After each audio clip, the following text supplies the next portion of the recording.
So what type of multifamily properties have the highest return? Well, first, we need to identify what return means.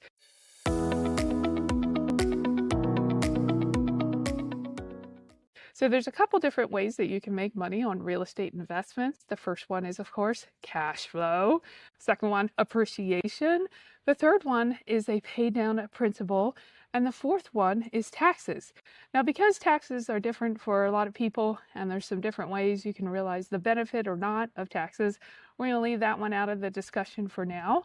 But first, let's talk about cash flow. So if your definition of return is cash flow, then the best properties for you is going to be the properties that are cheaper relative to the rent that they collect. So oftentimes these are properties that are older. They're maybe located in the less desirable areas. Oftentimes downtown city properties if you live in a larger city, but they can generate some really significant cash flow. Just understand if you're buying an older building, it might have a lot of maintenance costs that you're not expecting. So make sure you check out all the major components of the building. And also, if you're buying an older building, maybe cheaper rents, understand that your tenant ratio and your profile for your tenant is going to look a little different than if you bought a Class A type of building. So best cash flow is going to be those older, more BC type properties.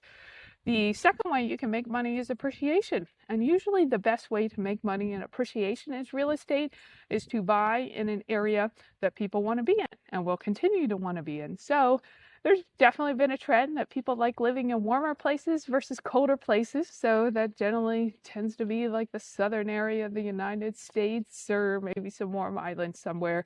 But understand that your appreciation is going to be pushed forward if there's a lot of job growth in the area and generally if the population is growing.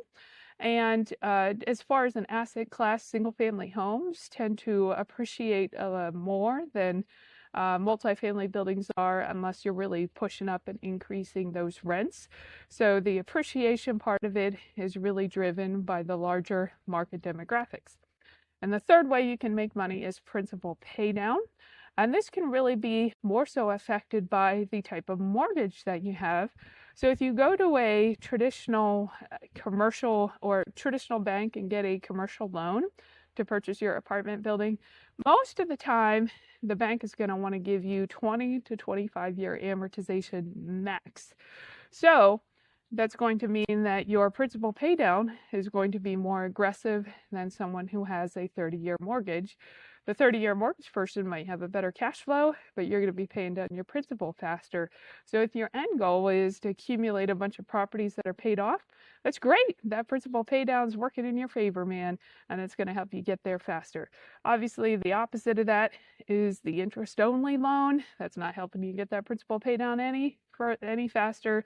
So think about the amortization and your end goal as well when you're talking about the greatest return for your money and what type of multifamily properties